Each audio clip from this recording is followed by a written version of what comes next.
Hi everyone, welcome to this workshop, a WEkEO workshop dedicated to hydrology studies in a changing climate. My name is Andreia Carvalho. I'm a training officer at Mercator International, and I'll be co-hosting this session together with Ergane Fouchet from Noveltis. Hello, Ergane. Hi, Andrea. Good afternoon, everyone. Thank you all for being here. So yes, I'm Ergane Fouchet. I'm an ocean engineer at Noveltis, and I'm very happy to be presenting this WEkEO workshop, especially on such major and concerning subject, hydrology and climate change. Maybe we can have a look at the program of today's session. Yep. I'd like to remind you that this workshop is divided into three days, three sessions. Today we are having the products and use cases presentation. Tomorrow we'll have a practical session, and on April 6th we'll have the debriefing session. So yeah, don't forget the 2 other days. Here's the program of today's session. Right after this small presentation, Andrea will introduce you to the Copernicus WEkEO service. Then Cristian Florino from Lobelia Hearth will present you the WEkEO products. Cédric Giodan from Mercator again will present you the user support, and then we will have 2 WEkEO use cases from Stefano Bagli and from Florence Marti. We are having this webinar on Click Meeting, and to ask the question is very easy. You just have to ask your question in the chat.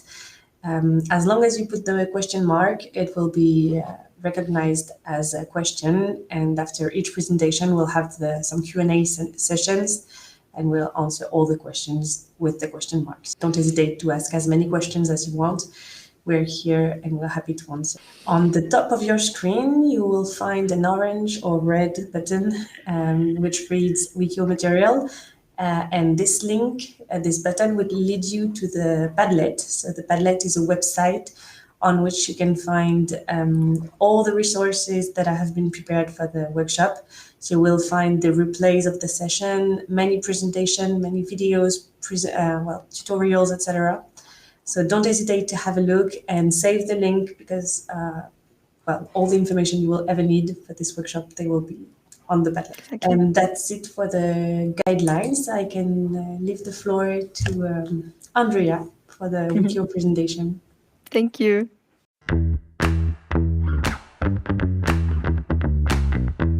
Yes, we can dive right into the WEkEO DIS service, and I will introduce you to this service.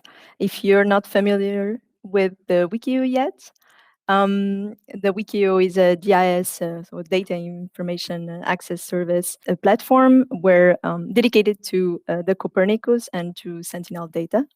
So WEkEO enables you to access Copernicus and Sentinel data from every Copernicus service. The Copernicus is a European Union's program dedicated to Earth observation. It's dedicated to the observation of the Earth, not only through satellite data, but also through other types of data like direct measurements and also model data. And the idea is to study the planet and better monitor the different axes of our planet, be it the marine environment, land environment, so all these different axes. So what is WEkEO and what does it offer? So WEkEO, as I said, is a place where you can find all this data harmonized. So you will get access to Copernicus and Sentinel data that is available in one single format. So there will not be an incompatibility of formats in between all these data sources. You will also find tools and a virtual environment where you can process this data if you want to further process and study the data. And you will also have access to an excellent user support that will answer your questions directly and with a high level of expertise. So who operates WEkEO? WEkEO is operated by the different entities that also are entrusted to operate the different Copernicus services and also the Sentinel satellites. So we have Mercator International, who's the responsible entity for implementing the Copernicus Marine Service. We will have the European Center for Medium Range and Weather Forecast, ECMWF, who's the interested entity that is responsible to implement climate change and atmosphere monitoring services, and EUMETSAT, who leads the implementation of all the Sentinel satellites, and the EEA, European Environment Agency, responsible for the land service. So as I said, in the WEkEO data portfolio, you will find data from all these services plus the Sentinel, and also contributing missions of the Sentinel satellites. So where do you access WEkEO? There is a website, the WEkEO website, wekeo.eu. And there, as you can see on this slide, you will have a tab on the top where you will have access to the data tab and other information. We will have a short demonstration later on by Cédric, who's going to show us a little bit more about these different tabs. And here you will have access to the data, and also you will have the possibility to register yourself to the WEkEO, where you will be able to then process or study this data if you want to further explore. So as I said, you will have access to a data catalog, computing resources. These computing resources, I will tell you a little bit more after this. So most of this is a free package. So you will have access to all this data. It is free and open to everyone, as it is for Copernicus data. But if you would like to explore a bit more and take advantage of the computing resources we provide in WEkEO, then you will have a more expert level and paid plan that we will able to explore later.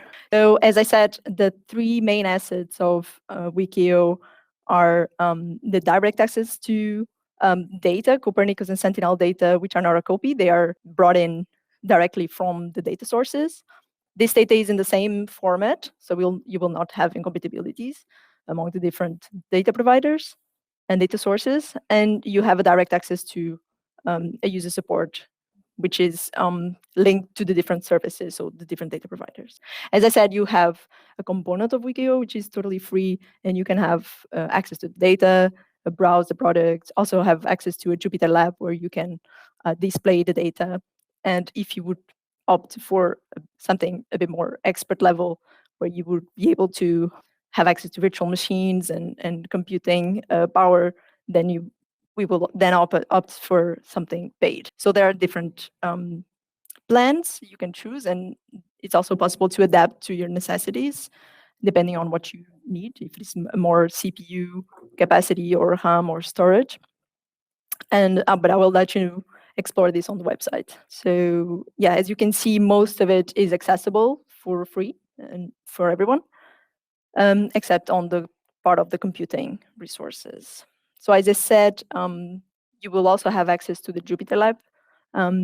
For that, you need to register in the WEkEO. And you will be able to have access also to notebooks that are already in the Jupyter Lab, and you can explore and test different workflows. So about the virtual machines, I don't have much to say. It's just you have access to virtual machines.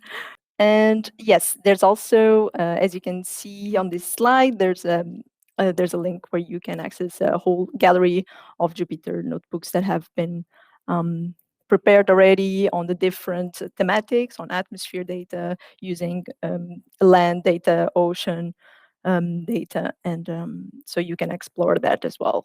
And yes, just to remind you of how you can contact this user support. There's an email, support@wekeo.eu, but I'll let Cédric talk more about this. But there's basically different possibilities to contact the user support, and they are very much available for you. So besides all of this, what other resources do we have? We have a YouTube channel, WEkEO DIS, where you can find all the previous workshops, webinars that have been done, and also short tutorial videos of how to access the data on WEkEO and how to process it. And that's all from my side. So now I hope this was clear, but anyway, we will be here to answer your questions later on. So we'll have now Cristian Florino. He's going to give you a bit more information about what sort of products you can find on WEkEO, so who are our data providers and all of that.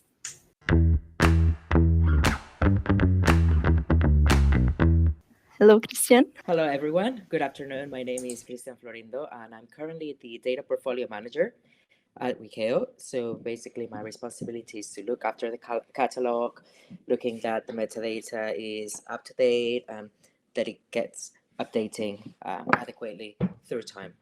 And in today's presentation, what I'll do is give a brief overview about all the products that you can find within WEkEO. I'll do that in following the same guidelines with following the Copernicus services that you can find, but bear in mind that not absolutely all of the data sets are available within WEkEO, but most of them are. So in total, there are about 380 different data sets within the platform, which is quite a lot. And again, they can be understood or they can be classified following the different Copernicus services. So starting with Copernicus Marine, this service is implemented by Mercator International, and and I'll start explaining a little bit what you can find within this service. So Copernicus Marine looks after all the marine data or the marine component of Copernicus. It's again free, it updates regularly and systematic with up-to-date information about the oceans. And that information is divided into three main components of the ocean. So you've got the blue ocean, which contains all the physical oceanography variables, anything to do with temperature, salinity, ocean currents, waves. There's also the green ocean, which is any information or variables that have to do with the biogeochemistry of the oceans, nutrients, plankton, etc. And finally, the white ocean, which is anything that has to do with ice and the cryosphere. So to have a better idea about the variables that you can find, again, on the physical side or the blue ocean, you've got all these physical properties, temperature, salinity, waves, sea surface elevation, wind, and many others. In the green ocean, it's anything to do with biogeochemistry, so nutrients and therefore plankton, primary production, nectar, and also optics, and oxygen and the carbonate system. And finally, the white ocean, you can find data on sea ice concentration, thickness, extent, the velocity of the different ice clusters or pieces. There's also snowpack and the temperature of the ice. So that's a bit of an overview of all the different information that you can think of in those data sets in the marine component. Then we group the next three services, Copernicus services together, but we'll explain one by one, which are the climate change component, the atmosphere component, and the emergency response component, which all of them are implemented by ECMWF. So starting with the climate change, this service, the mission of the Copernicus Climate Change Service is to support the adaptation, the mitigation of anything to do with climate change. So it combines, different information from satellite, but also from local services that do some indicators as well. It compiles all of those together and provides information that is really useful for decision makers that and even for particulars that want to consider climate change in order to take their decisions and planning as well. So looking a little bit further into this, we have got many data and variables that are provided. Things like glacier elevation or a lot of variables related to the glacier distribution, balance, and changes. And also a set of indicators. Some of them are the agrometeorological indicators, which have to do with what are the right conditions for the thrive of different crops and how changes in climate will affect those the availability of crops or the success of any type of crop locally or in different regions. Similarly, bioclimatic indicators look at all those climate variables that will affect the striving of different species, or the possibility of different species to survive or strive in different regions, and how with changing conditions that will evolve in the future as well. Related to all those, you've got variables that have to do with air temperature, humidity, and well, this is specific for European cities. There's the atmospheric variables that affect the living conditions in European cities, and again, graded products of temperature and precipitation. So other variables that you will find within these surveys have to do with water quality, river discharge, and specifically very important for our case study today for hydrology studies, and many others relating to sea level, and many other variables that you can find here. Right. So in order to map these past, present, and future climate, there's a combination of in situ satellite and model data. This is applicable to most of the different services, and towards the end of my presentation, we'll have a look at different sources of in situ satellite and model data for all these services. But to get an idea, the information that it's provided for this service, the in situ comes from weather balloons, local observations in like anything that has to do with river discharge as well, from the glaciers, etc. So local agencies and weather stations are sort of collecting that information, and it's shared. This is combined as well with satellite products that span since the late 1970s all the way to the last few days. And it has, well, in this case, for the climate services, they use products that have to do with the gas and the composition of greenhouse gases, solar radiation or radiation from the planet as well, sea level, sea ice, and in the water cycle component, we've also got water vapor and humidity.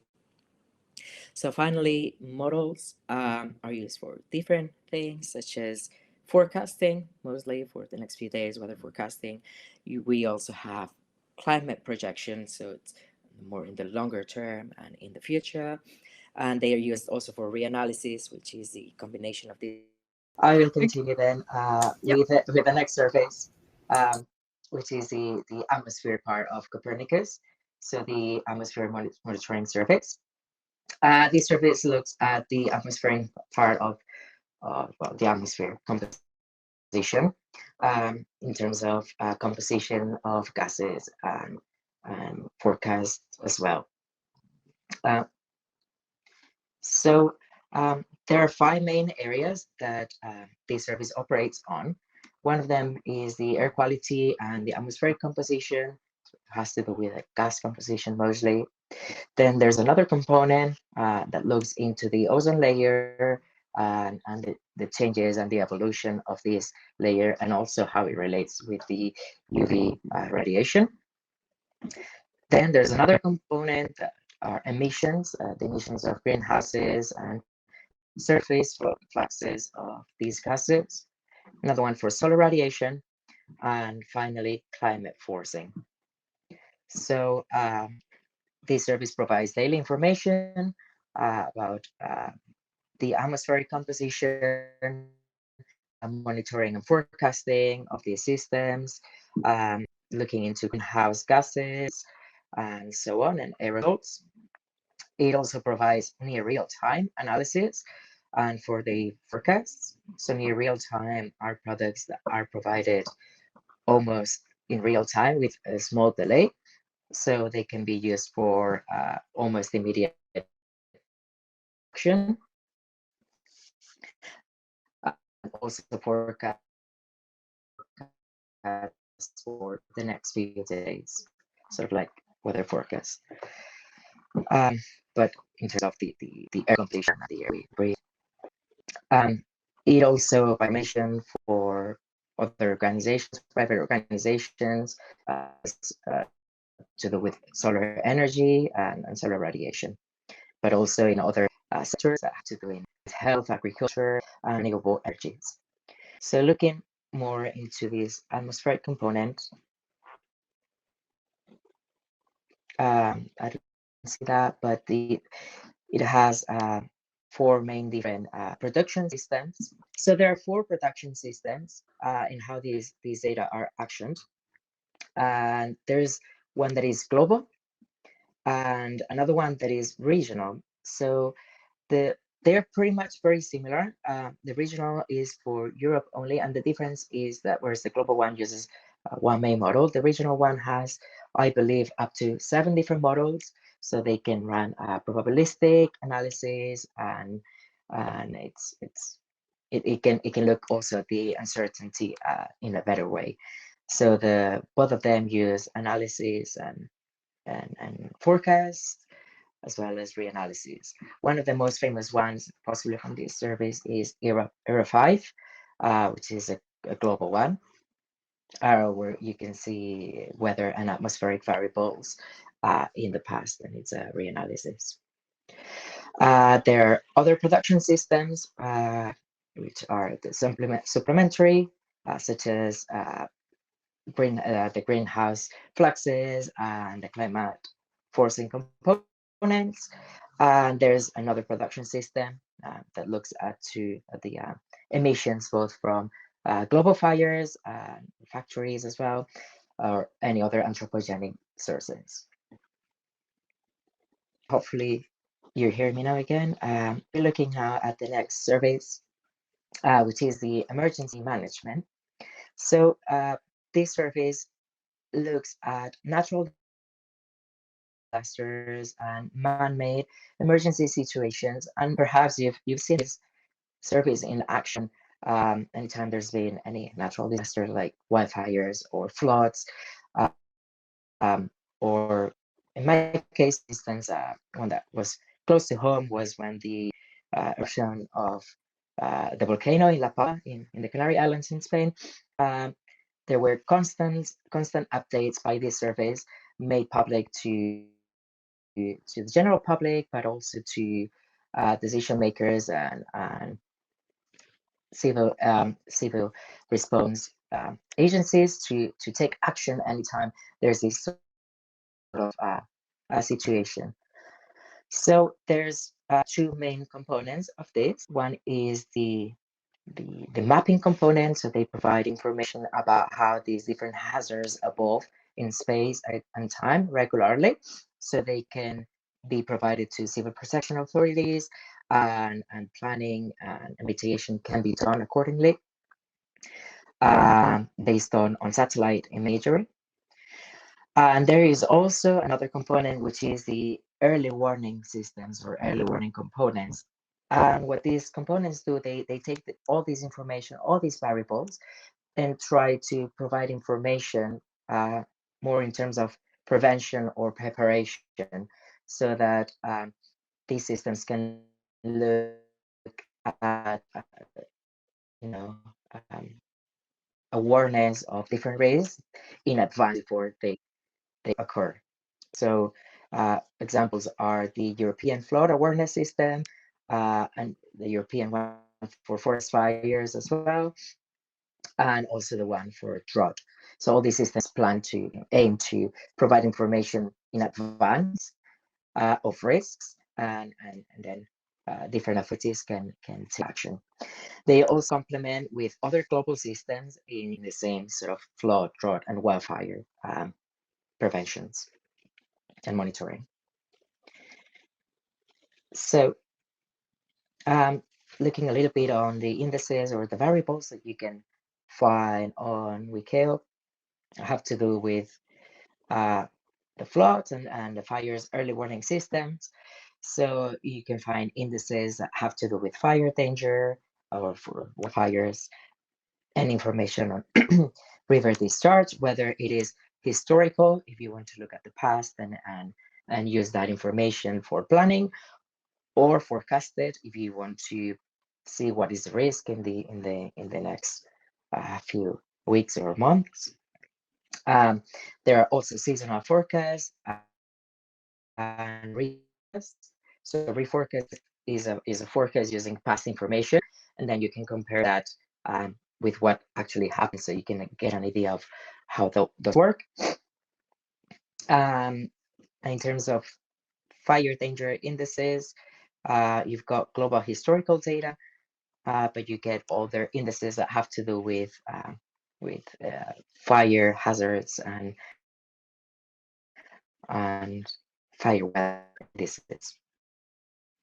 So that you can sort of have information about those risks. Next up, we will be talking about the land services for Copernicus, which are implemented by the European Environment Agency. So the land services, excuse me, the land services look at many different aspects that have to do with the land component, with vegetation, land use. There is a systematic monitoring of these biophysical parameters, land cover, and land use. And also there is a thematic hotspot mapping, which are specific points in Europe or in the planet that are particularly facing environmental challenges or need like special attention. As I was saying before, there are four main components for the land monitoring service. So one of them is the systematic biophysical monitoring that it looks at a lot of products on biogeophysical components, the evolution of the land use, land surface, and land occupation. There's another one that has to do with that land cover and the mapping of those that usage. And that has a global component, but also a European one at a high resolution. Then, as we were mentioning before, there's the thematic hotspots, which are specific places that are facing challenging environmental, or they're facing environmental challenges and need that special attention, and they're very local places. And then finally, there's the reference data, which is satellite imagery and inputs that are used to creating these products. So the sort of like the raw data or the process data that is used to generate all these products. Variables that you can find within these components are energy, anything that has to do with land temperature, albedo, or any other factors that might affect energy or sort of reduced energy. There is information as well on lakes and any other water bodies. There is information on the snowpack, lake ice. Maybe some of this information has been quite on date recently, with snowpacks in Sierra Nevada, for instance, being unprecedented. You've got information about land cover and land use and vegetation products in that biophysical monitoring, such as NDVI and primary, well, anything that has to do with primary production in terms of biomass, bird area, dry matter, and those hotspots. Finally, besides from those Copernicus surfaces, you can access a lot of data on the Sentinel missions by those satellite missions by ESA, which are implemented by EUMETSAT. So some of these products are Sentinel missions are a constellation of two satellites, one after the other, that provide more robust data for all these Copernicus services. And the fact that there's a constellation of two satellites, it allows to have a much higher temporal resolution, so repetition of transects more often and better coverage. So the Sentinel-1 mission provides radar imaging for land and oceans day and night. Then Sentinel-2 mission provides high resolution optical imaging that is mostly used for the emergency services. Sentinel-3 is quite important for the ocean, but also land monitoring with different sets of radar, altimetry, and ocean and land imagery. And finally, Sentinel-6 has high precision altimetry. So as we've been mentioning a little bit through the presentation, there are different types of data, which can be classified as in situ, satellite, and models. In situ information are all those variables that are collected locally or in different components taken on the ground or in the ocean. Satellite are products that are global and taken by satellites, and they're sensors and instruments. And models are those mathematical models that reproduce both ocean and atmospheric conditions. So to have a better idea of different data that you can find in the different services and the different types of data, when you think of in situ data for the marine component, if you're familiar with the marine sciences, you'll find information on Argo floats or any types of floats really that are in the ocean collecting data, moorings that are fixed in a point in the depths of the ocean, gliders, which are these sort of robots that navigate the seas with different sensors and instruments, and any other floats or gauges for tides, waves, or information that's collected from vessels, from ships. For the atmospheric services and climate services as well, any in situ data that comes from weather stations or measurements taken from aircrafts or weather balloons. And also for the climate services, any monitoring services that are already functioning locally by different cities or countries are sometimes shared as well with Copernicus and with this service. Then for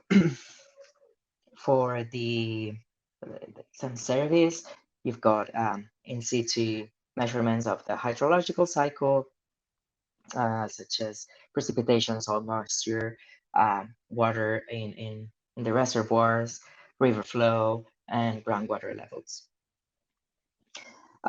For the satellite products, you can find in the marine part daily composites of L3 or L4.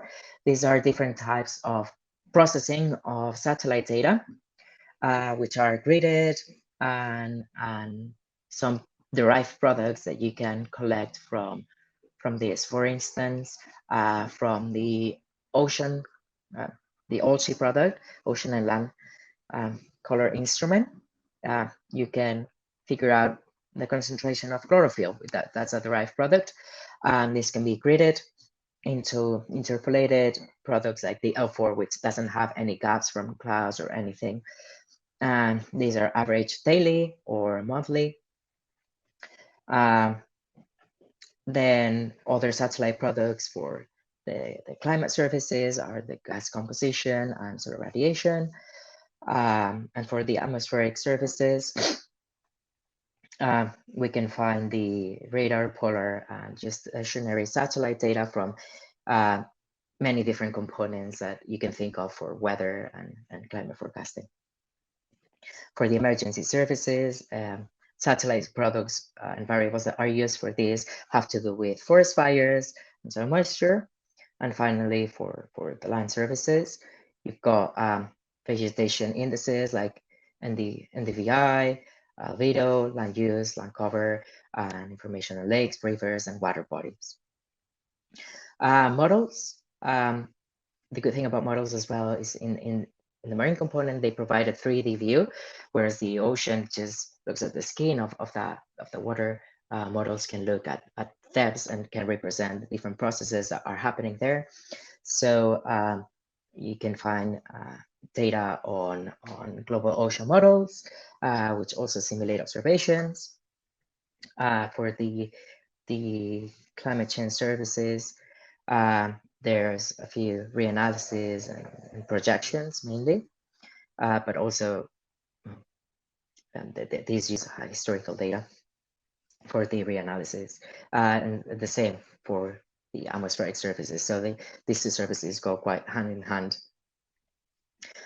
For the emergency services, models are used for all those indices that I was talking about, all the early warning systems for floods, droughts, and also fire risk, and models that can be found from the land services or DSMs, or models that represent or provide information on the topography of the continent.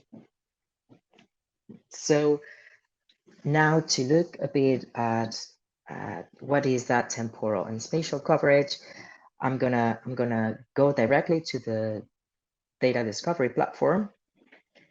So hopefully you are now seeing the data discovery platform. I don't know if you've seen this before, but you can navigate through the platform, and in here you can select any of the data sets available at WEkEO, which are over more than 300. And you can use this tab here, the filters, to find which data set can be more appropriate for you. So for instance, you can filter by the different Copernicus services that I've been talking about, or even the Sentinel missions. So when we want to look at the spatial coverage, there are about 9 different areas that you can look at. The main one is global. So global are any data sets that cover most of the globe or the full globe, and it's quite the standard sort of spatial coverage. But then there are other specific domains that are quite important as well. There are some of them which are specific for Europe as a continent, and then in terms of ocean and other components, you've got different parts of the planet. One of them is the Arctic, where you'll find a lot of that information on the cryosphere, but also the biogeochemistry of this polar ocean, and other specific ones like the Atlantic, Iberian, Biscay, Irish Ocean, which goes all the way from is the northeastern side of the Atlantic, going from the Iberian Peninsula all the way to the Atlantic coast of France and the Irish Sea. Then some of the European seas like Baltic Sea, the Black Sea, and the Mediterranean Sea as well. And also the European Northwest Shelf Ocean, which covers the waters north of France, around Ireland and the UK. And then finally, the North Atlantic as a whole. And then in terms of time span, you can find anything that has to do with the past, so historical observations, or the future, where you will find forecasts and projections as well. And in the past, there's different types of timescales. One of them are the historical period from the satellite era, which mostly covers anything from 1979 to the present. Some of them have a daily resolution, and some of them have monthly means.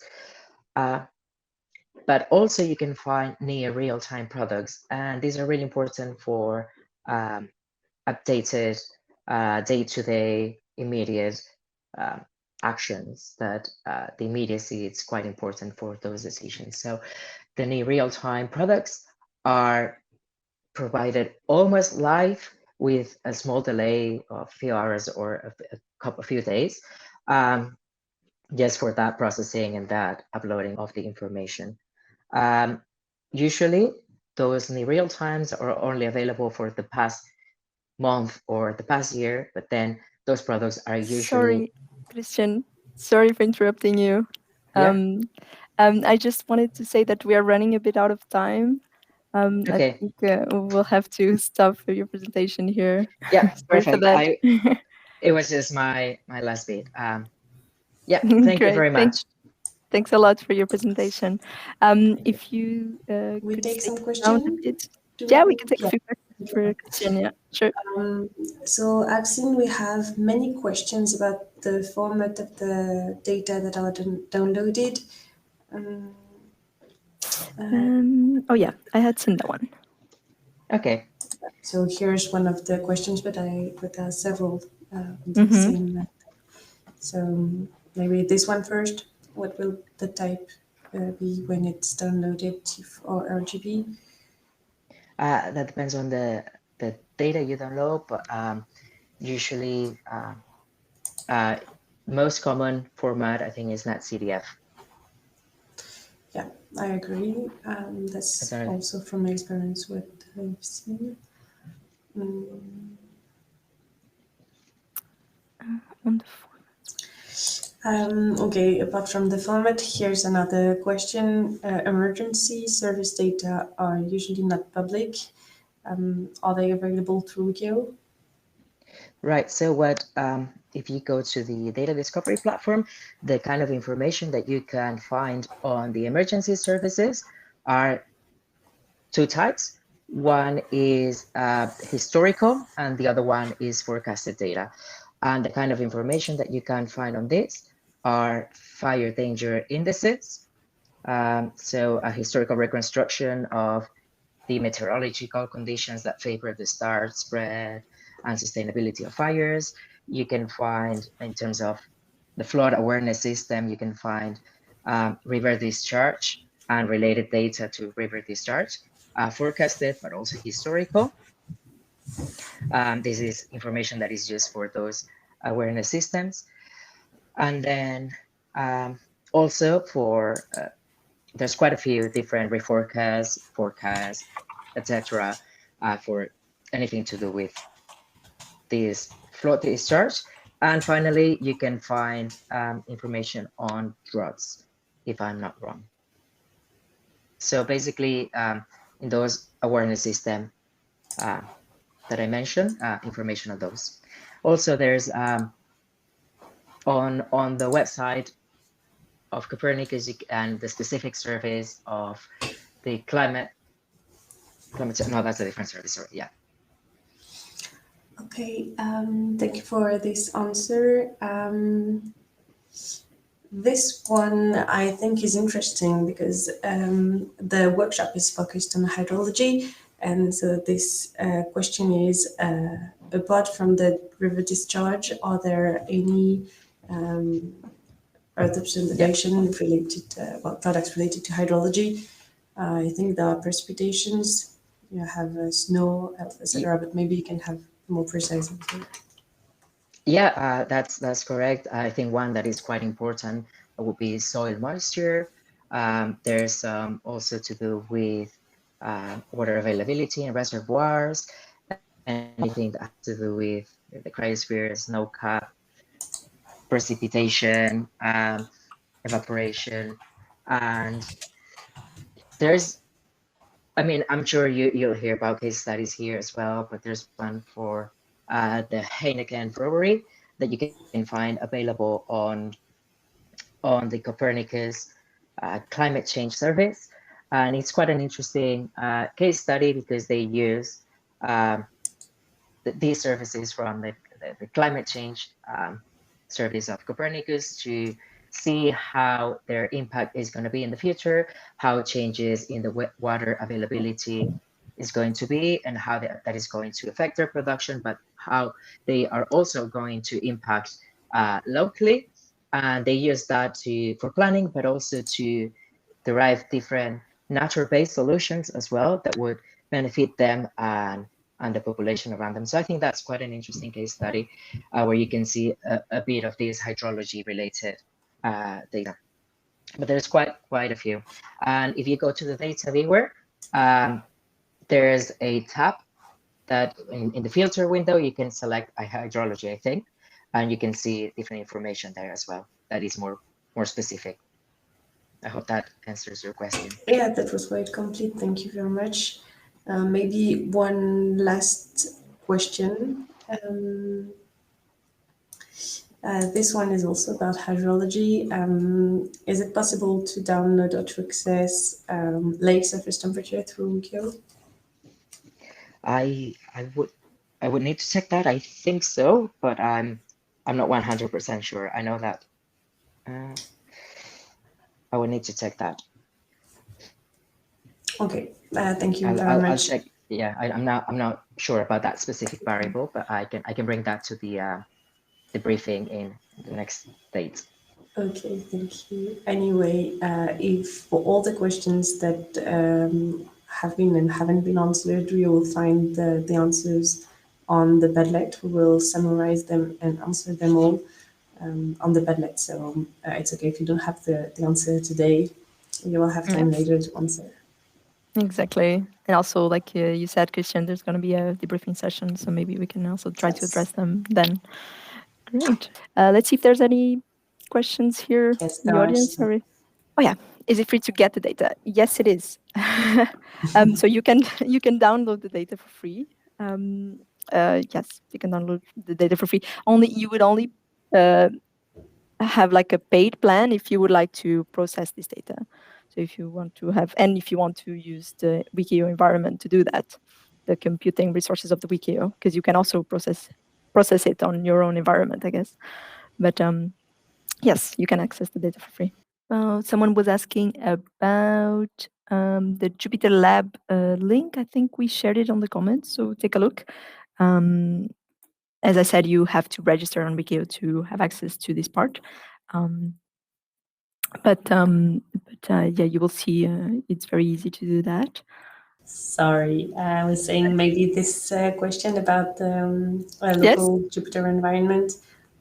So yeah, as long as if you download the data in the netpdf or group file, you can access this data wherever you want in whatever environment you want. Yes. Thank you. Can we have assistance in the analysis of the data? I think, well, the user support can give you access on some sort of problem you're having with maybe, I don't know, downloading and on the analysis specifically, I am not sure. Maybe Cédric can tell you a little bit more later, but I think no, the safest answer, because that will be really dependent on the study you're doing. And yeah, that's pretty specific. Then if you notice throughout your analysis, if you notice some sort of issue, of course you can communicate it, but I don't think they can really provide support. Oh, hi. Hi. Hello, I'm Cédric from user support. Yes, I do confirm that Andreia said we don't provide assistance on the analysis of data, but we provide assistance to download, to visualize, to use the computation resources, etc., but not the analysis of data itself. Yes. Cristian yes. is back. Okay. Thanks. See you soon. Welcome back. Yeah, bye-bye. Are these models for Europe or are they global? We have regional models for Europe, but we also have some global products depending on the variables you're interested in. But yeah, we have both. We have this question, someone asking for a Cristian mail. I think if you have trouble for downloading the data, you should rather contact the WEkEO user support. Exactly. Right? Exactly. Yeah, all sort of issues directly related to data or the platform should be addressed to the WEkEO support team.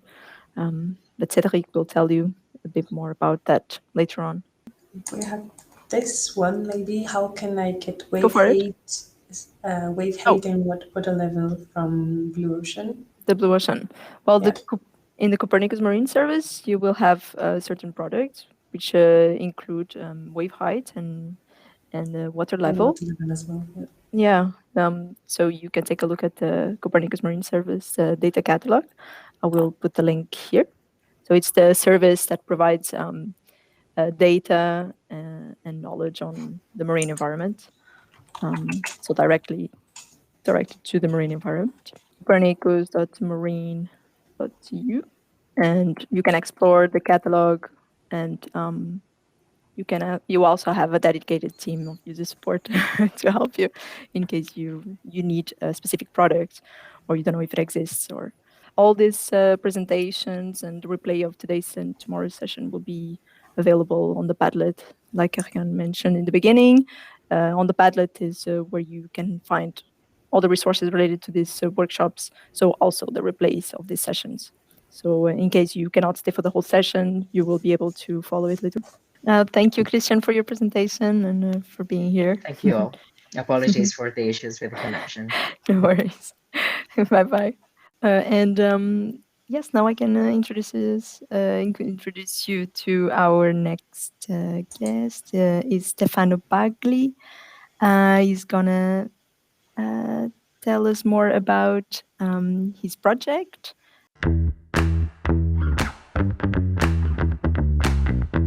Yes. Hello. There you go. Hi. Thank you very much for being with us. Hi. Yes, you thank hear you for me? being here. Yes, we hear you well. Hear you fine. Very good. So whenever you want, you can share your screen and introduce yourself. Okay, so thanks a lot for this opportunity. My name is Stefano Bagli, and I'm the CEO of GECO Sistema. And GECO Sistema developed this product that is called named Safer Places.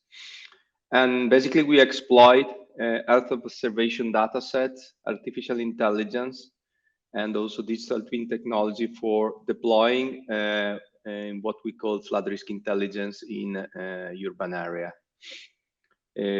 Recently, we won in 2022 the Copernicus Masters Prize made available from the Italian Space Agency. Yeah, maybe there is no time to see. I have just the teaser of the project. You can have a look from the website. If you go to www.saferplaces.co, you have a 1 minute teaser. And so the challenge that we would like to address with this product, with this application and project, was related to this question: are our city ready to face the next extreme event? So as you can see here in the picture, we have a recent event that affected Italy in Marche region last year, with a lot of economic losses, and also unfortunately human life have been lost. And so although these haven't highlighted the needs of new data, tools and knowledge in order to support the reduction of economic losses, the save of lives, and also to try to redesign our city in order to be more resilient towards flood extreme event. And the answer to this question for us is related to this concept that we define as flood risk intelligence. So for us, flood risk intelligence is the capability to deploy high resolution information, so at building level, building by building. And those information should be available for past, real time, and also future climate scenario. Flood risk intelligence can be used for example, trying to support investment in adaptation and mitigation in our city. Also, in particular, look at the nature-based solution, for example, to support also insurance sector in defining a parametric flood insurance schemes, and supporting the finance in flood risk disclosure, and finally also protect people and reduce the damage. So currently, in order to deploy those information and our resolution, we have seen some gaps and some limits. First of all these data are not available at worldwide. So not all the cities are well covered by those kind of information. So there is a need to fill the gaps in terms of knowledge. And so far, the technology that is used in order to produce those data is based on complex hydrodynamic models that takes times in order to be run, and are CPU intensive and are usually time and cost expensive. And for this reason, we have a sort of a lack of democratization. So not all the people in city has the knowledge about their risk related to floods. So this is the solution that we have created. It's a cloud web application. It's a software as a service. So the user can access to the platform without any installation of software. And the technology behind is composed by the first pillar is the digital twin. So basically the user in 5 easy steps, in 5 minutes, can generate a digital copy, a digital twin of the city, exploiting the available data set. And most of them has been presented from before by Cristian. So for example, we exploit the Korean land cover in order to define the land use of the city. We are using the digital elevation model that is our main input in order to map the flood hazard and the risk. And we are downloading and using climate projection and climate data from Copernicus Climate Data Store. And we are also using Sentinel-1 SAR data in order to map post-event flood scenario. And as those data are global, so they have a global coverage, also this possibility to activate the service is possible at global level. So the second pillar is made by a proprietary and innovative artificial intelligence and physically based flood hazard and damage models. So we have developed tailored model to quickly map the hazard, so the flood extension and the flood depth, and the damage building by building, so the economic losses. And then everything is combined and embedded into a cloud computing framework. So we have a good scalability of the service that is able to fulfill the user requirements in terms of speed of computation, but also in terms of multiple users. And finally, the platform can be also used to simulate multiple scenario in terms of a changing climate. So the user can select multiple climate projection, but it can even change the city. So for example, adding and playing with the mitigation and adaptation measures in the city, drawing seawalls, changing the permeability of the area, and so testing several mitigation measures in order to assess which is the reduction in terms of flood risk. So we are covering 3 types of floods events, so pluvial, fluvial, and coastal. So we have dedicated models for each source of flooding. And the platform is global, so you can activate the service for whatever city. So here there is just a short video where the user define a city. Here we are in Newport, Virginia. So you can select the, yeah, oh my God. Okay, start from scratch. So here we are in Newport, Virginia, and then you select the study area. You select the main data set that is the digital elevation model. In this case, we have the LiDAR available. And then the procedure starts to download the digital elevation model. And then we download the buildings, the filtration rate, the lithology, and automatically also all the climate data that are made available by Copernicus, in particular ERA 5 land reanalysis datasets. So all these data are the main input for our model. So once you have downloaded, we have a sort of digital twin, and then you have the service that is active. And now with a user-friendly graphical user interface, you can, for example, in this case, we are simulating a coastal flood event.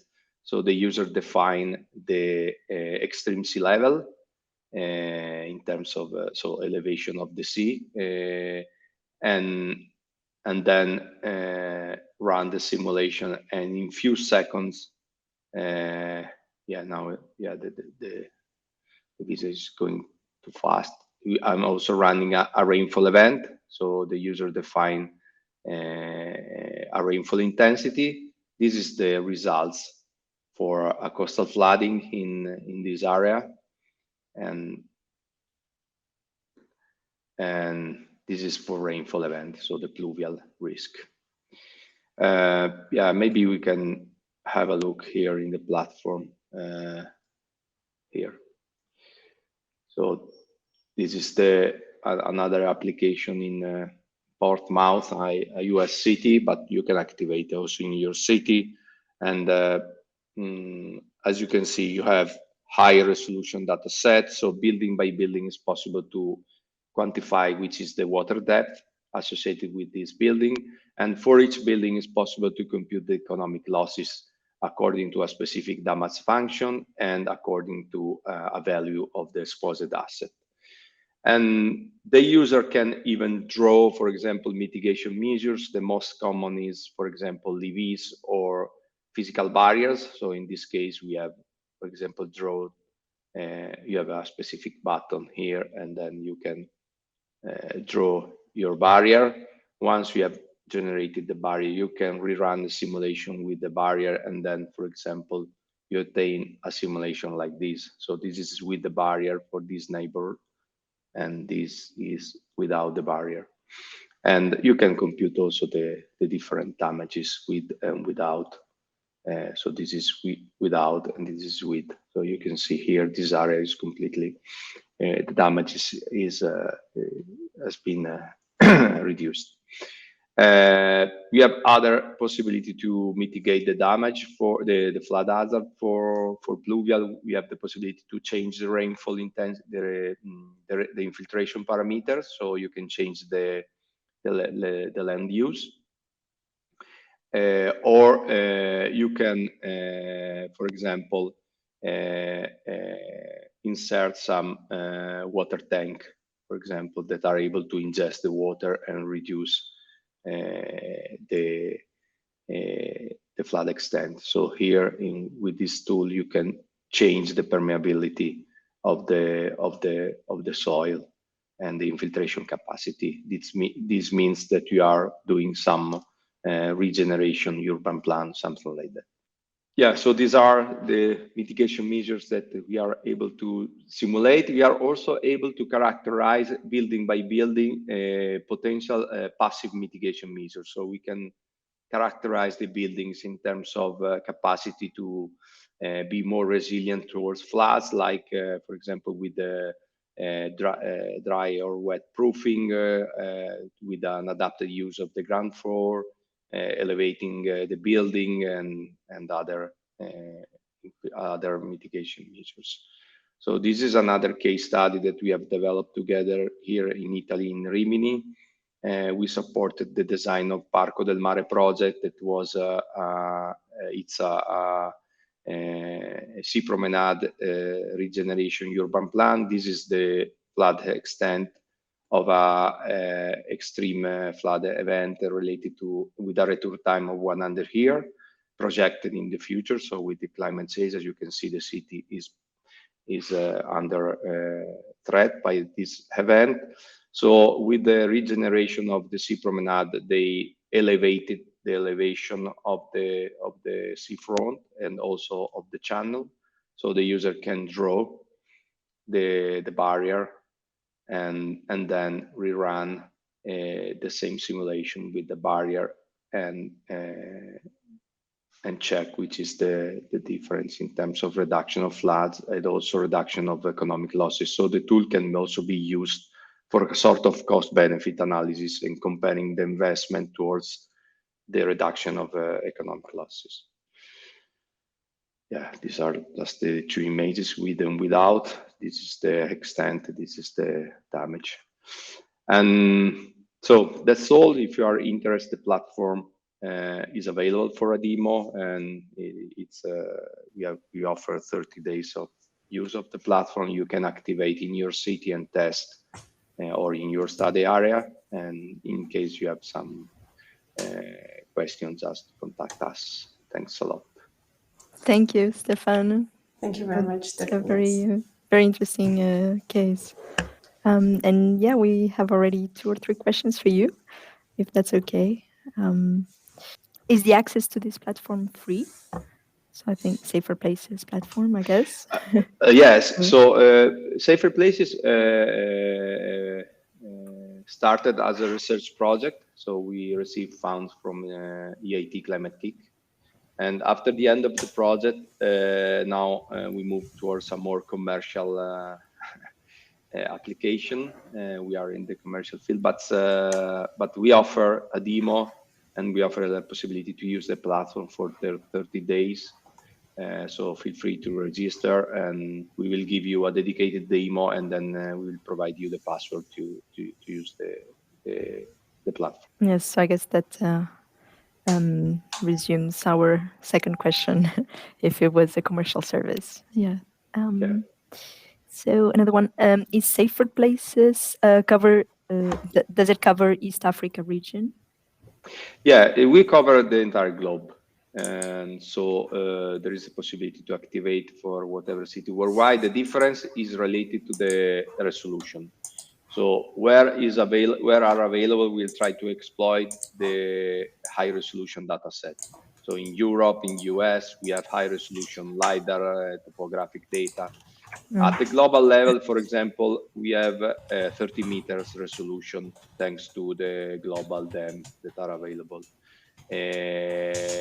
But the user, when define the digital twin, so for example, if you want to activate in Africa, in I don't know, in Cape Town, you have the possibility to exploit the user can even upload their own data set. So if you have your own data set and you want to use to create a better digital twin respect the available free data, you can upload into the platform. Then is it directly uploaded, or do you have to kind of submit a use case or something like that? No, you can upload. We need just a GeoTIFF file or a shape file, and then you upload, and then we use for the digital twin. Okay, great. What is the link between Safe Places and WEkEO? And the link is related to the fact that we are exploiting WEkEO and Copernicus dataset. So we are using data provided by Copernicus and WEkEO. Yes. And so for SLR, sea level rise, which scenario you consider? The user can define by himself the extreme sea level. So you can define whatever scenario. As the simulation takes a few seconds, you can insert your data set. But we offer also a connection with the Copernicus data set. And in Copernicus has been recently published the climate projection of extreme sea level. So are available both all the RCP for 4.5 and 8.5, but also the new scenario, the CMP scenario. So once we have activated the service, automatically we download the data from Copernicus, and you have this kind of information. So you can simulate what has been published in Copernicus, but if you have, for example, another study that says that the extreme sea level is a little bit different, you can modify, insert the correct value and run the simulation. Did you validate your results with the real flood events? It looks amazing, the application.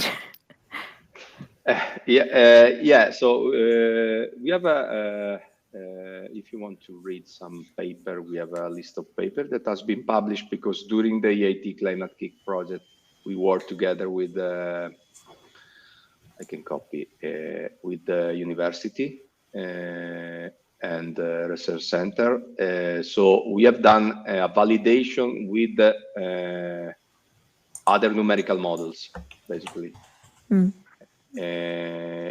So validating with real data in terms of flooding, it's quite a bit complicated. So it's not always possible to get the real picture of what happened. So what we are doing now, for example, is to integrate more and work more with SAR data. So after an event, we could have a picture from the satellite of the extent of the flooded area, and we can compare with our models. This is possible, but sometimes it's not so easy to obtain this information, and also the on-site survey usually happen after some days. After the event. Yeah. And so, so usually what we do is to compare what we have done in the paper was to compare with other numerical models and try to validate our tools.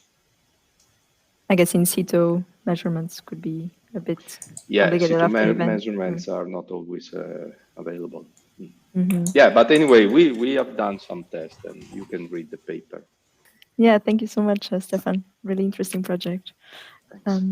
We're looking for our next guest, Florence Marti from Magellium, and she's going to tell us about her use case. Another very interesting project.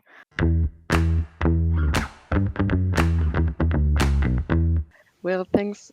First of all, thank you for inviting me to such a webinar about hydrology applications on WEkEO. So my today's presentation is about the snow and ice products which are delivered by the Copernicus Land Monitoring Service. So Cristian had a word about this just earlier. Here, so I'm Florence Marti from Magellium in Toulouse, France, and Magellium is in charge of leading a consortium that generates and disseminates high-resolution snow and ice products through WEkEO, and this is done thanks to the European Environment Agency, who has been delegated by the European Commission in 2019 to set up such a service. So my presentation today is to explain what was the role and what is the role today of WEkEO in the generation of the snow and ice products, and also what can be done with those products for hydrology applications. So here is the first slide to give you the main message to take home. So keep in mind that those products are delivered over Europe, and they are based on 2 satellites, on 2 constellations from the Sentinels, Sentinel-2 optical observations, and the radar from the Sentinel-1 observations. We are able from those 2 constellations to create maps at high resolution, at 20-meter resolution and also 60-meter resolution. So I will not go into the details of the products right now. There is a product portfolio that you can find on the Copernicus Land Monitoring Service website. But here are the 3 main type of information you can find. We have products describing the snow cover. They are based mainly on Sentinel-2 observations. We have information on the snow state conditions. So here in this example, we are able to discriminate wet snow from dry snow. And this is possible due to the radar that is able to identify the presence of water in the form of liquid water. And we have also ice products that describes the presence, the conditions on the surface of the rivers and lakes over Europe. So these products will indicate if the surface is open water or if it's snow-covered or snow-free ice. And I will not focus a lot on this product in the next slides, but you can keep in mind that this kind of product is useful for diverse applications, biodiversity studies. We also know that ice on lakes is an essential climate variable to monitor. This is useful also to organize ice-breaking activities on rivers or lakes, and to monitor also the safety of various infrastructures, for instance. And with regard to hydrology application, this is interesting to have such a products to identify some ice jams on rivers that could therefore then lead to major floods downstream. So here we'll mainly focus on the snow products. But first, what is the link between those products and WEkEO? So we are using WEkEO to generate the products and also disseminate them. So WEkEO allows an automatic input data provisioning from the Copernicus EU data. So it means that whenever we have a Sentinel-1 or a new Sentinel-2 observation that arrives on the Copernicus Services Hub, WEkEO is able to repatriate those data within their own catalog. And at Magellium, we are able to identify whenever there's a new data on this DIAS catalog.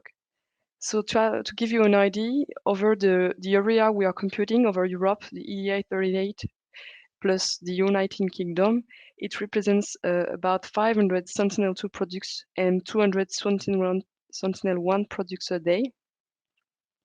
And what we did at Magellium is that we set up an operational system that is able to identify the arrival of new Sentinel-1 or Sentinel-2 data. We also rely on external data like PEM, the water extent based on various Copernicus products. And we are going to open virtual machines in order to run the computation. So this is the advantage of such a cloud, to have a dynamic allocation of the processing resources to generate our snow and ice data.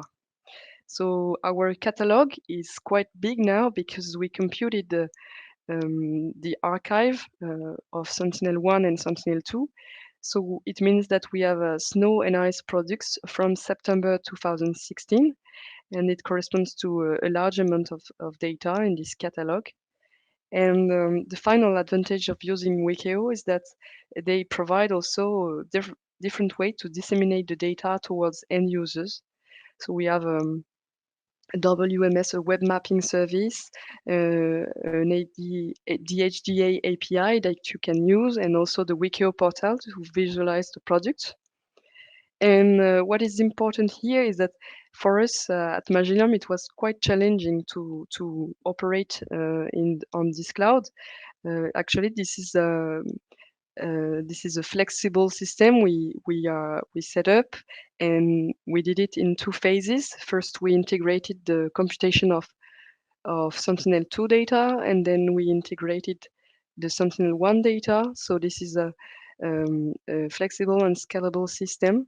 And this is the first operational production in near real time for a Copernicus service that operates on a European cloud. So what are the benefits of the snow and ice products for the hydrologic applications? So here we have an example of the snow cover product. So this is exactly the fraction. It is called the FSC, fractional snow cover. We can see here that we have a nice temporal resolution with various with 6 different observations within the month of February in 2019. So this is located near the border between Spain, Andorra, and France in the Pyrenees. And here you can guess that this is very interesting for water, for hydropower stakeholders, local authorities, to understand how the snow cover and the snow water equivalent is evolving at high elevation. And what is interesting also with the high resolution from Sentinel-2 and also Sentinel-1 is that we are able to have information to describe the snow surface even on small catchments. So here we have an example of a very little river basin in Spain, and you can see that with the more than 3,000 Sentinel-2 pixels of 20 meter per 20 meter, we are able to describe the snow cover surface on the catchment over time and also over the different years since 2016.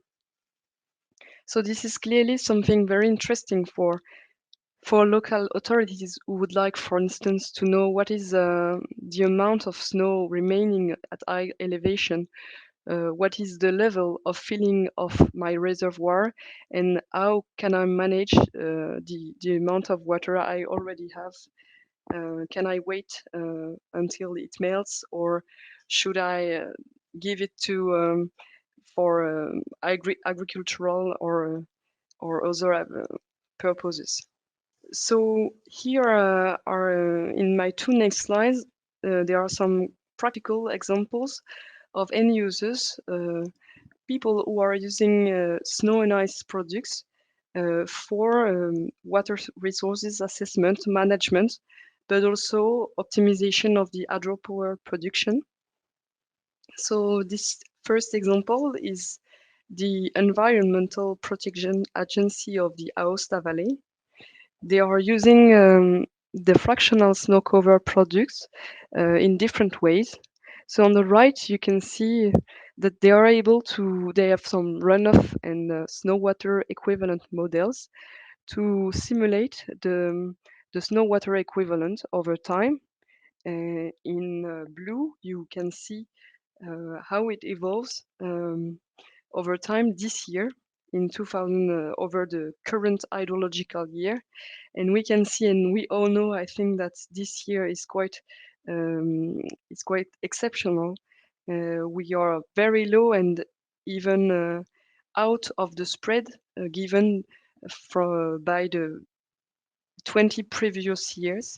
So this is based on this data that stakeholders on the Aosta Valley will make a decision on how to manage the water resources on the basin. So in this case, the agency is using some in situ data, but also products observation from space, and in particular the fractional snow cover products, to have to be able to characterize with an uncertainty their estimates of the snow water equivalent.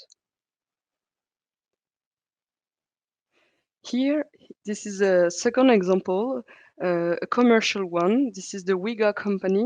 WEkEO company located in Switzerland. So this the purpose of this company is to support hydropower stakeholders in order that they can optimize their production, trade optimization, but also optimize their production schedule. For instance, we have an example here of a reservoir located in Switzerland, very close to the Bin Valley, the Swiss Bin Valley on the right, where you can see some outputs of the models provided by WEkEO, where you can see the snow water equivalent in dark blue. And they are using actually the fractional snow cover to create some daily snow cover maps, and using various methods based on the artificial intelligence, they are able to compute, to assess the daily snow water equivalent, and help and support hydropower production. So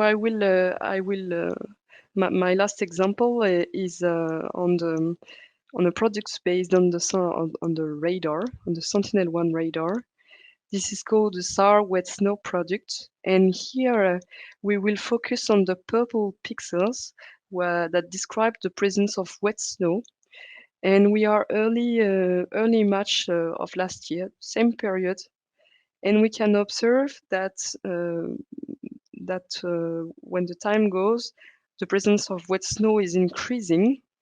It's increasing, and it will finally, early June, it will decrease, and it clearly shows that this product is very useful to monitor the full melting period. So here we are located in the middle of the Alps, and this is a product that we also delivered in near real time.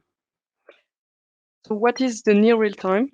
I have this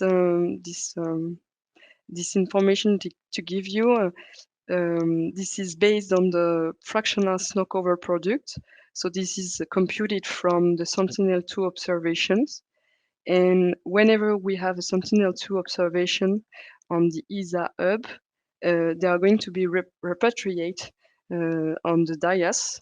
And then in total, we are able, from the time it is available on the ESA hub, we are able to deliver this product, the fractional snow cover, in less than 3 hours.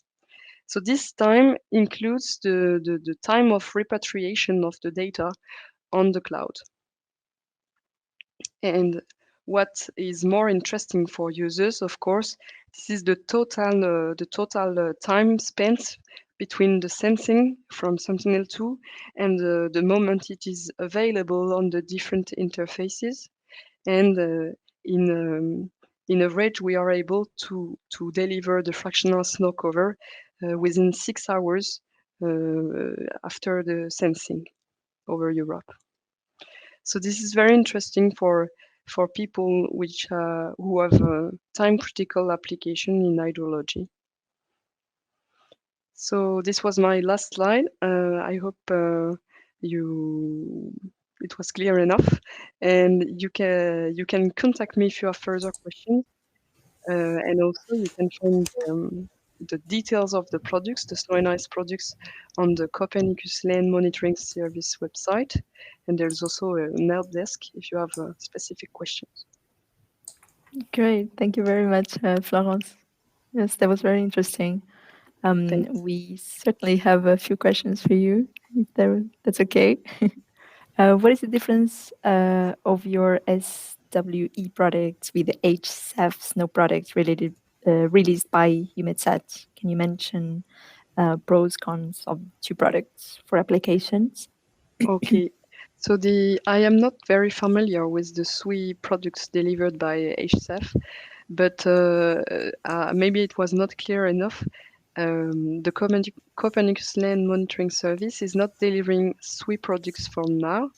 It is delivering information describing the snow cover and the snow conditions, whether it is melting or not. And we are not delivering SWE information for now. How wet does the snowpack have to be classified as wet snow in the wet snow product? Yes, so this is kind of tricky. Whenever there are some water in the form of liquid within the snowpack, the radar is going to identify it. So it means that whenever the melting is, even if the melting is very low, it will be identified by Sentinel-1. Wow. So it's a very high resolution, or like very, very good caption capacities, or that's incredible. And we have also, so over Europe, there are observations from Sentinel-1 in the morning and in the afternoon, and depending on the hour of observation, the state of the snowpack will be different, and the results on these products will be different. I see. Another one. Is it possible to get snow depth from satellite? So from your experience.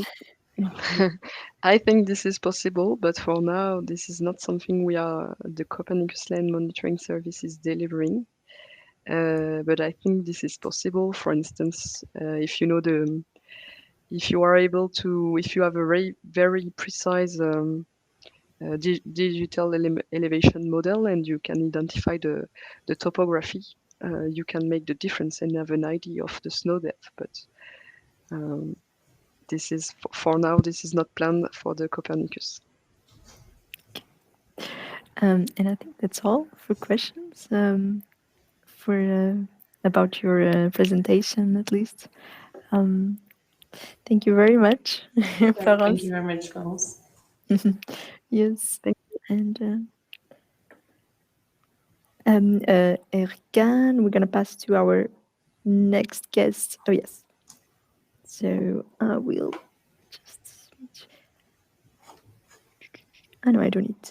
Okay, great. So now we're going to have Cédric Giodan. Yes. I am just trying. Oh, yeah. to make it open.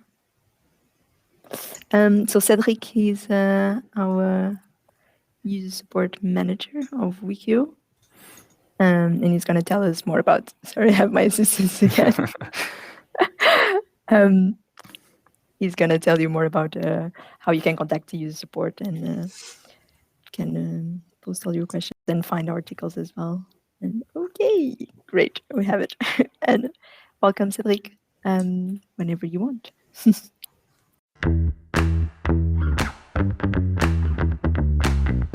Hello again. So I'm waiting. You should see my screen, and so you should see the WEkEO website. So nice to meet you. So I'm Cédric. I manage the user support of the WEkEO Copernicus service, and I'm going to give you some clue to find useful information to master the product and services. And so on the main page of the Copernicus Marine Service, the WEkEO Copernicus service, there is here the use case section. You will find, in addition to the presentation from Florence and Stefano, you will find other examples of the use of the data and the service. But I will move to the support section here at the top. Inside, you will find 4 different boxes and 1 form to contact us. I will begin from the end to start with the system status box. It's to have an overview of the system, the status of all the WEkEO services. So I click on the box, and you can see that all the systems are available. All the maintenance plans are described here and listed here. And sometimes you can, at the top of the screen, we can publish a specific banner on a specific incident or maintenance. So I come back to the support area. The data status. So here you will find the status of all the data. Clicking with the color code, filtering with color code. At the end, sorry for this, but at the end of the page, you will have the legend and different links to the notification services of all the Copernicus services. I come back to the support page. The technical docs is still available, but it will be removed soon because all the information available in this section are now in the Help Center, among other ones. So I won't speak about this section. So I directly go to the Help Center. So in this Help Center, it is very useful because you can find different articles. They are sorted by collections. For example, getting started with WEkEO. So I click on the collection. I have the sub collection inside, and on each sub collection I can find articles. So I click on the article for what is WEkEO, and all the article is deployed and is available for you. It's quite okay. And so I come back to the main page. You can as well, so you can see that there are a collection about to get started, about the data viewer and catalog, Jupyter Hub, the HDA, so harmonized data access, the tenants and virtual machine, etc. You can as well use the search area. For example, if I want to have more information about the formats, in which formats the WEkEO data are delivered, I click on the title on the box, and here is the article with the detail on different formats depending on the observation domain. So this it's important to discover and to use this Help Center because many useful information are included. I come back to the website. So to contact the user support, you can use the form available in the support area here. You can as well, and it's available on every pages, included the viewer pages. There is at the bottom right a dedicated with a chat. I click on the yellow button, and there is normally is the yes or not. Sorry, yes. So here is I click on the button, yellow button, and there is the chat. So you can of course send us a message. You can as well search for help. So the help it's directly linked to the help center. There is a specific tab here. So in the search, for example, I want to have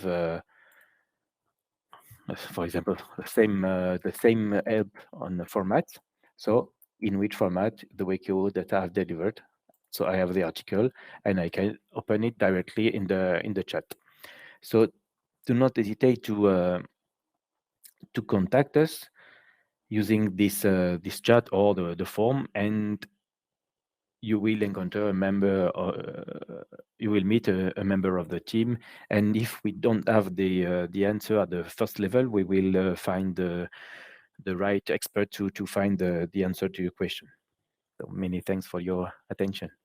Perfect. Thank you, Cédric. I think it was quite clear, and don't hesitate to leave your questions directly to the user support. Thank you. And I think we're reaching the end of today's session. I'll leave it to you, Ergane. I think you have a few information to pass on for tomorrow's session. I just wanted to present you the program of tomorrow's session very quickly. So we'll have a WEkEO viewer overview, more explicit than what's been presented today. Then we'll have the presentation of the WEkEO computing resources. And finally, two long exercises, one with the Jupyter Notebook that will deal with drought, especially in Europe, during the summer 2022. And we will have a second exercise about the QGIS demonstration that will deal with floats. So we would really like you to attend these two exercises. We promise they will be super interesting, and they will show you how to use the data that's been presented today. Exactly. And just an extra information, the session is it's 3 hours, but they are independent sessions, so you can connect. We will share with you the exact times of the sessions, and so you can connect the session that you preferred the most, if you wish. Great. And we will close it for today. We hope you have enjoyed this introductory session. Our WEkEO Hydrology Studies in a Changing Climate. We'll see you tomorrow. Yes, thank you also to all the presenters, all the lecturers. You all provided very interesting presentations. So thank you, everyone. Yes, thank you. And see you tomorrow. Bye. Bye-bye.